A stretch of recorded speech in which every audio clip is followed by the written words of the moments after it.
Imagine waking up one day and realizing that everything that once brought you comfort, your habits, your routines, the little escapes you told yourself were harmless, has quietly become your prison. You sit in a dimly lit room, perhaps with your phone in hand, scrolling without feeling, breathing without presence. There's no single moment you can point to, no obvious threshold you crossed. Yet somehow, the line between choice and compulsion has disappeared. We like to think of addiction as something that happens to other people. The ones with visible wounds, the ones at the edge of society. But what if addiction isn't just the needle, the bottle, or the pill? What if it's the endless scrolling at 2 a.m., the compulsive need to check for a message that never comes, the subtle rush of buying something you don't need just to feel alive for a second? Here's the unsettling paradox. You believe you're in control, but deep down, something else is driving the wheel. You tell yourself, I can stop whenever I want.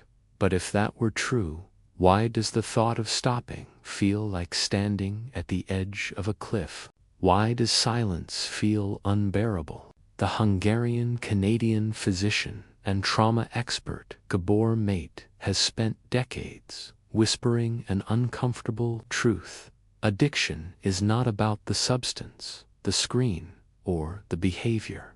It's about the pain beneath the wound that calls out for relief. And in modern society, those wounds are everywhere, hidden behind polished smiles, curated feeds, and quiet despair. Ask yourself this: is it really pleasure you're chasing, or just relief from the ache you can't name? This is not just about drugs or alcohol. This is about the modern soul, restless, overstimulated, desperate for something it cannot articulate. The real question is not why the addiction exists, but why the pain does. And to face that truth means stepping into a territory where most people dare not look. But what if the very thing you run from is also the only thing that can set you free? At the heart of every addiction, there is not moral failure, not weakness, not bad choices, but pain. A quiet, buried ache that the world has taught you to silence rather than understand. According to Gabor Maté, the question is not why the addiction, but why the pain. That simple inversion reveals something uncomfortable about modern life. We are living in a society built to produce restless souls. This restlessness isn't random. It has roots, psychological, social, and philosophical, that run deep into the soil of our collective existence. To see it clearly, you must go back to the very beginning of your own story.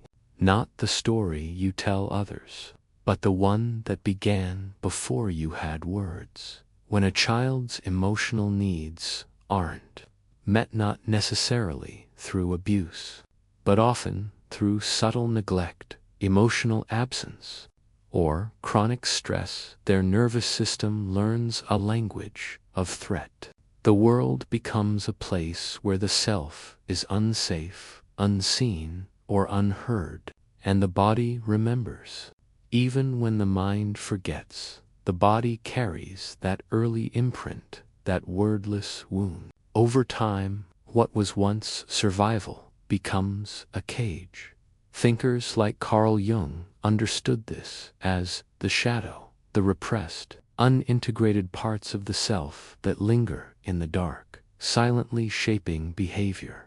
You grow up, but the wound grows with you. You build a life, but the ache remains just beneath the surface, waiting for any moment of quiet to make itself heard. And when it does, it terrifies you. This is why you reach for something, anything, to drown it out. The drink, the notification, the endless scrolling, the achievement, the rush. For a fleeting second, the wound is silent. The emptiness disappears. but only for a moment. Philosophers like Arthur Schopenhauer spoke of the human condition as one defined by a ceaseless will, an endless striving born from lack. He saw desire not as a path to fulfillment, but as a trap. Once one longing is satisfied, another emerges, even hungrier. Addiction is, in many ways, the modern face of this ancient truth. But it's not only about individuals. Modern society itself cultivates this wound.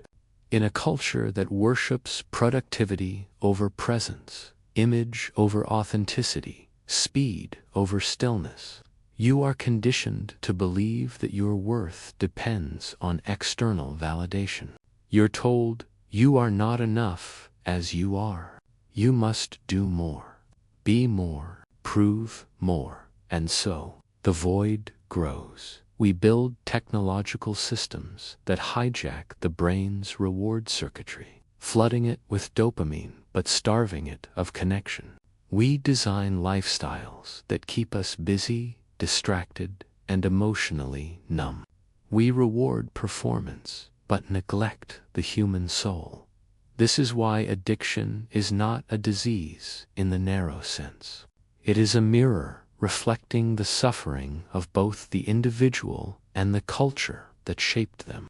It is the wound trying to speak. And yet, rather than listen, we medicate, moralize, and shame. We call it weakness, when in truth, it's a story about unmet needs. The deeper tragedy is this: what looks like self-destruction is often self-preservation in disguise. The substance, the behavior, the escapade, it's the strategy, a desperate attempt to soothe what has never been soothed. But every strategy has a cost, and as the wound is numbed, the self drifts further away from itself. The question, then, is no longer just why do we reach for what hurts us, but what pain are we trying to silence him? There's a quiet moment that arrives after every escape, after the drink burns down your throat, after the glowing screen goes dark, after the laughter fades in a crowded room where you never truly felt present. In that silence, when the distraction dissolves you, meet the thing you've been running from, the hollow echo of your own untouched pain. It's subtle at first, like standing in a room where the air feels heavier than it should. But with time, the silence becomes unbearable. That's the paradox Gabor Maté often exposes. The more you try to silence pain through addiction, the louder it grows beneath the surface.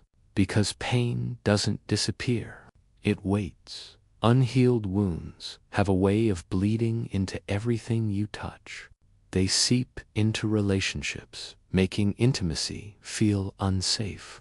They shape how you see the world, turning opportunities into threats, joy into something dangerous, vulnerability into weakness. You build walls to keep the pain out, not realizing you've built a fortress that also keeps love from entering. Neuroscience offers a glimpse of this trap. The human brain, especially its reward circuitry, is designed to pursue pleasure and avoid pain. But addiction hijacks this system. Over time, dopamine doesn't bring joy anymore. What once felt like relief becomes necessity. You don't seek pleasure now. You seek escape from the crash. The very mechanism meant to guide your survival becomes the mechanism of your entrapment. This is where addiction ceases to be a choice and becomes a cycle, a pattern written into the nervous system, a loop between the ache and the escape, between momentary numbness and deepening emptiness. And the more it repeats, the less you feel like yourself. But this is not just an individual story. It is the story of an entire culture that confuses stimulation with aliveness. You live in a world that floods your senses with noise, but starves your soul of meaning.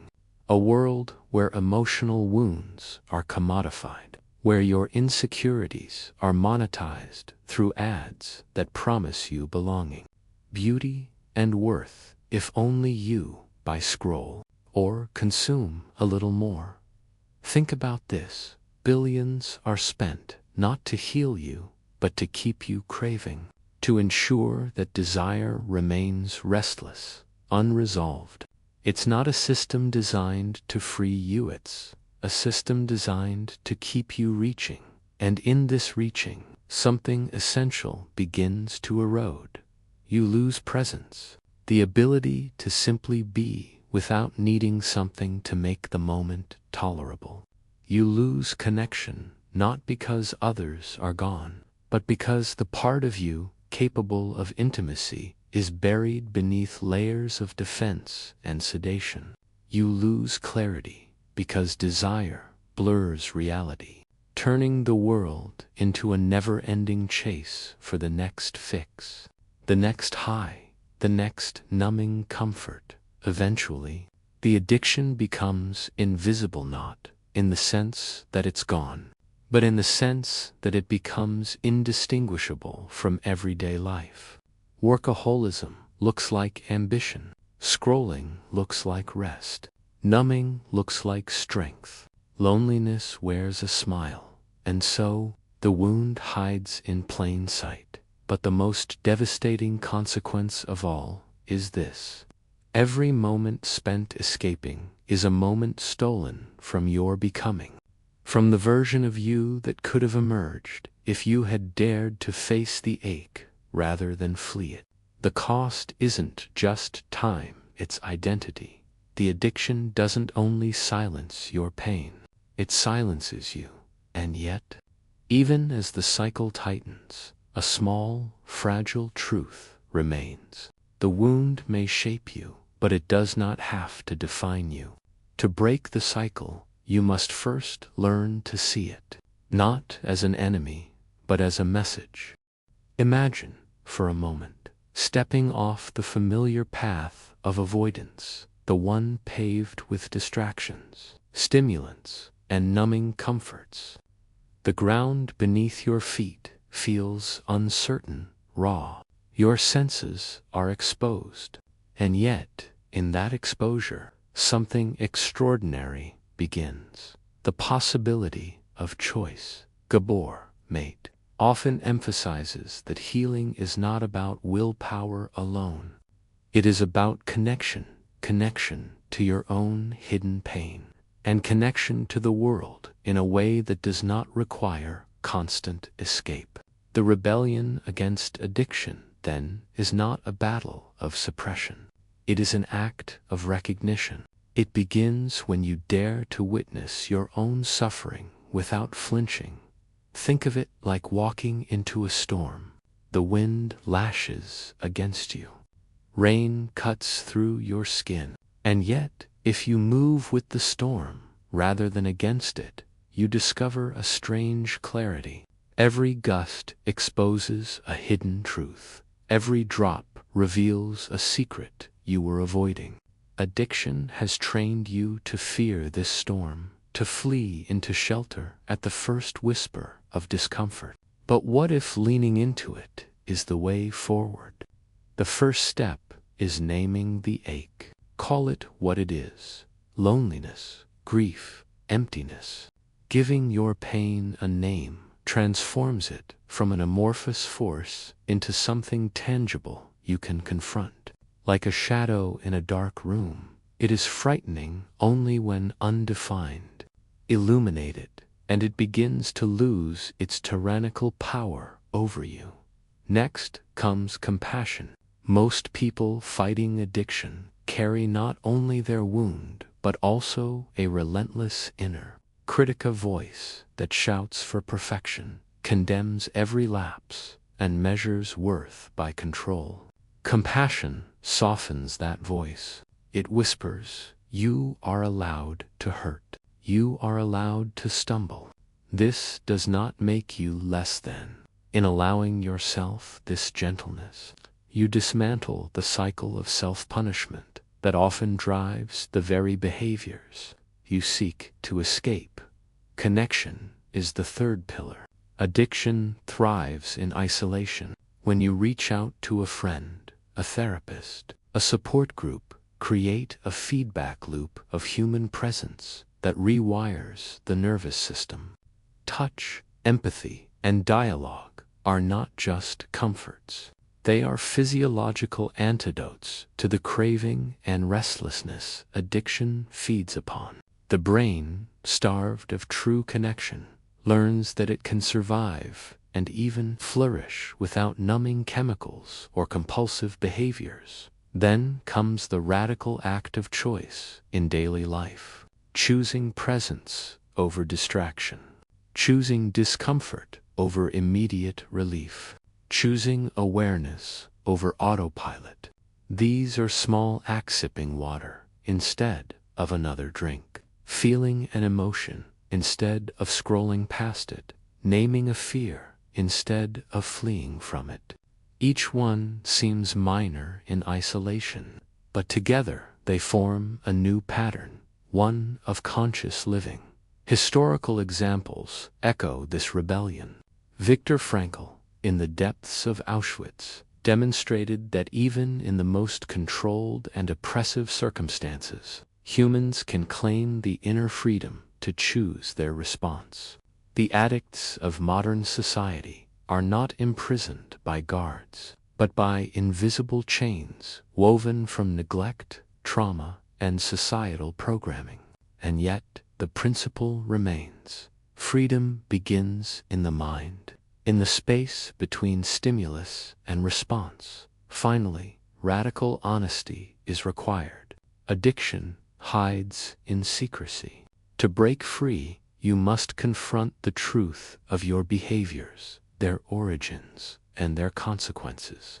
Not to punish, but to understand.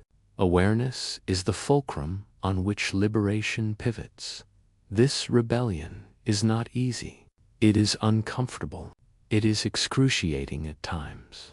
And yet, paradoxically, it is the only path to genuine peace. For the moment you stop fleeing, when you meet your own ache with openness and courage, you begin to reclaim the fragments of your life that addiction has obscured. Imagine standing at the edge of a quiet forest, the sun dipping low, casting long molten shadows across the ground. The air is thick with stillness, yet you feel movement inside yourself, stirring that has been dormant for years. All the cravings, the compulsions, the endless cycles of seeking and fleeing, they begin to shrink in significance. In that stillness, one profound truth emerges. Addiction is not your identity. It is a symptom of a life unexamined, a wound unacknowledged, and a longing misunderstood. Gabor Maté teaches that the roots of addiction are not weakness, moral failing, or lack of discipline. They are the echoes of trauma, neglect, and disconnection. Understanding this does more than explain behavior. It illuminates a path out of the maze. The ultimate realization is not simply that you can change, but that you must change from the inside out. Freedom is not given. It is grown, like a tree bending toward the light despite the weight of winter. To see yourself as more than your behaviors is to reclaim your humanity. Addiction thrives on identification, you are told, by your own inner critic and the society around you, that you are the drink, the drug, the compulsion, the distraction. The final awakening occurs when you realize that the part of you that desires relief is also the part that can choose differently. There is a fissure between impulse and awareness, a space so small, yet so potent that every act of mindful choice expands it. This realization is deeply paradoxical. The more you acknowledge your vulnerabilities, the stronger you become. The more you confront your pain, the more freedom it grants. the more you embrace discomfort, the more life's richness becomes accessible. Addiction is revealed as a misguided quest for wholeness, and by turning inward, not outward, you find the very fulfillment you sought in the external world. Connection transforms from mere survival into transcendence. Relationships, art, empathy, even the simple act of breathing consciously become lifelines. Your nervous system, once hijacked by compulsion, begins to recalibrate. Cravings soften. Impulses lose their tyrannical grip. Life, once filtered through a lens of avoidance, becomes vivid and immediate, and yet the truth goes deeper. Freedom is not a final state, but an ongoing practice. The realization is not that suffering disappears, but that your relationship to it changes. You no longer run. You no longer numb. You no longer define yourself by what you are escaping. You are the observer, the chooser, the presence that witnesses both pain and joy, without collapsing into either. Picture the mosaic of your life: shattered moments, missed opportunities, broken connections, all pieces that once seemed meaningless or painful. Now, each fragment is part of a larger design, a testament to resilience, awareness, and growth. The shadow that once haunted your days becomes a companion, not an anomia, mirror reflecting both the wounds and the courage within. In this final clarity, the liberation is not grandiose or dramatic. It is quiet, intimate, and profoundly human. It is in the pause before reaching for a drink, in the breath taken during anxiety, in the honesty spoken to a friend. It is the daily, moment-to-moment reclaiming of selfhood, the conscious choice to live despite the shadows, and the embrace of life as it is, with all its rawness and complexity. The ultimate truth, then, is both simple and radical. You are not what you crave. You are not your pain. You are the space in which both can exist. It is here, in this space, that freedom lives. And now, with this realization, the final question emerges, not of addiction, not of suffering, but of life itself. What will you do with the vast, unclaimed territory of your own presence?